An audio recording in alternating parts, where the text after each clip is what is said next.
When I saw the DOJ's theoretical guidance on the Google antitrust matter, their idea is to divest the browser. And I kind of scratched my head thinking, would any reasonable business person think that that was the right remedy? Meanwhile, 3 weeks later, Google's like, here's a super chip in quantum computing. Here's the quantum computing that breaks the world. Yeah. And I thought, how is it that these folks are so disconnected from reality that they don't understand what's actually sitting inside this company? And I think it's in part because they don't know the right questions to ask. And the reason they don't know what the right questions to ask is they've never worked in the real working world. We have a professional class of politicians, and their understanding is 10 years old. But it's not just politicians. This is also bureaucrats. So my point is, these folks need to get off the sideline and work in a company for a while, know the bowels. They'll be much better able.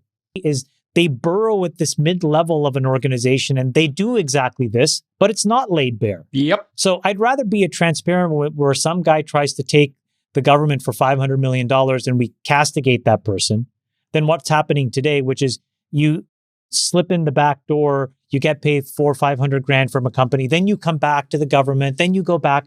Nobody knows who these people are. Nobody knows the decisions they're making. And they're altogether misguided because they're not grounded in an understanding of the real economy.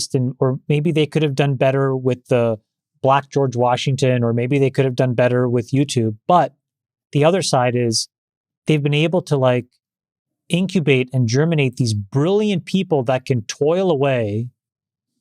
And if you're a cat lady, you have 3 of those boxes, and I'm a dog person. Well, we got more engagement from Keith on that science corner than we have from David Sachs ever in did 4 from years. Sachs. So he's more open to science. No. In more fairness, stylish, better hold on. BMI. I need to defend Sachs. They both said this is stupid, and I'll never touch it. Except Keith was kinder and more necessarily terrorize people. But I do think you have to go through UAT. So I think it's pretty reasonable when you have a large footprint of consumers using an app to go through user acceptance testing is like first base. And typically what happens is you can do a process of a few months where several 100,000 people get it all over the world. And as long as you do an okay job of getting a decent distribution of people, this would have come out. But I want to just talk about what Keith said as well. It's literally not just photos. It's like the phone doesn't work. So there are just core structural issues with this operating system now that makes the iPhone maybe 10 to 30% less usable. And that's everything is the Pegasus-like equivalent infiltration of WhatsApp having been done on TikTok. Because the reality is, if TikTok has 200 million users, it is true that 199,999,000 just don't matter. So you could turn on the microphone, you're not going to hear anything. But there's probably 1,000 to 10,000 to 15,000 people. And I do suspect that state actors are smart enough to figure out how to triangulate who. You would want to be able to turn it on when that phone is in your pocket or when that phone is on a desk. And I'm sure you will hear all kinds of random things. And many of those things could be quite sensitive in nature. So I think that... I think it's how 8 to 10, 12 ounces max, medium, solid. I don't really care on the cut. You'll just pretty much. Okay. But Wagyu, I'll be a little non-American, go Wagyu, like Australia or Japanese. Yeah, sure. All right. I think just shout out to my friend Kimball. I'm a MAGA red meat Republican. Of course. I'm a big fan of this coulette / picanha. Oh, you know what I bought? Yes. I just bought recently a Denver cut, which I'd never tried. Incredible. Maybe there should be inspiration there for, more traditional, boring tech companies. Stripe. Stripe should go public, but, they don't listen to me. So, yeah, you didn't know. Why aren't they going public, Keith? What's the story with the boys over there? Why they're waiting to get disrupted by crypto stablecoins. So, seriously, talk about missing your window. Get out there, boys. They bought that crypto stablecoin company for $1 billion. Defensive, yeah. I personally believe and subscribe to the view that companies should go public as early as possible. I'm on the Bill Gurley sort of school of thought. What amount of revenue? Put a 50 million minimum, but predictability matters, definitely. So not just 50, but 50 with line of sight to 100 and knowing 100 to 200.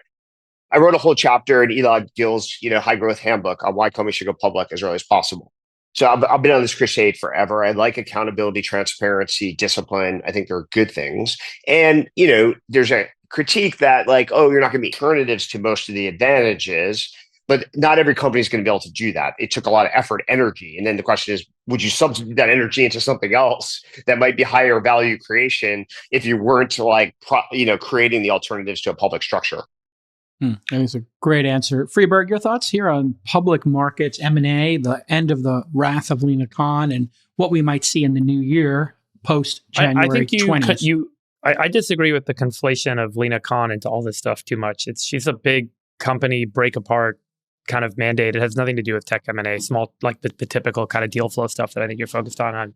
I've said this a number of times, so I'll just say it again. But I think on the general liquidity thing, I don't think that the thing holding up acquisitions and IPOs is markets. I actually think it's investor and board expectations on valuation. The taping of this on Thursday, and Shein, the fast fashion company. Well, Shein's going to have some real problems in the new administration. Yeah, right. Tariffs. As we wrap here, that's a good place to wrap on. What do you think of, I guess, two issues, Keith? We'll end with politics since we started there. Two things seem perplexing to people in finance. One is tariffs and how that's going to work. And the other is inflation and what the impact would be on 15 million people being shipped out of the country and the impact that would have on inflation vis-a-vis the unemployment rate getting even lower. The details, which markets, for which goods, what is the tariff and why? What I hope happens is that if we can really study the second and third order degree impacts of some of these markets, what the tariff does is it acts almost as a reverse subsidy for American companies to compete. I'll give you one very narrow example. If you believe in electrifying the American economy, one of the underlying things that you need are electric motors, right? Electric motors and electric batteries. And just to double click on electric motors for a second, electric motors needs a permanent magnet. If you look inside of a permanent magnet, there are these rare earths that are just required to make these magnets. But as it turns out, makes it almost like fighting uphill. And there has to be a way to course correct that. Well, I mean, look at BYD. Some of these cars, they're just copying wholesale everything Tesla's done in their design and feature set, and they're half the price. And so they're selling really well in countries that allow them, and they would decimate U.S. automakers and German automakers. By the way, a different version of this. I wrote this in my weekly newsletter, but I was curious why these Chinese models are so good. And I was like, the training of these models seems to be quite fast. The quality of these models are really good, the Alibaba model, etc. And part of what you realize is when they do their training runs, the Chinese models have no guardrails in the sense that there's no too much friction to start from scratch, but it has real value. And I think it's possible because so many people are now connected based upon speculation initially. So that's what's exciting to me. But, we've watched speculation before in crypto markets, and it's very volatile. So hopefully someone builds real layers of productivity or utility on top, but takes advantage of the network. It's a little bit like back in your days at Facebook, Chamath, you had the social graph, and you'd say, you can build applications on top of the social graph. But if you had to create a social graph from scratch, that was a heroic effort and nobody else was going to do it. That was like literally the Facebook monopoly story. And so I think that's true of crypto. There's lots of nodes. Someone's got a social graph. And there's no Zuckerberg to rug pull and say you can't use it. Someone's got to build the application on top, and then it'd be extremely exciting. What do you think, Freeberg? You were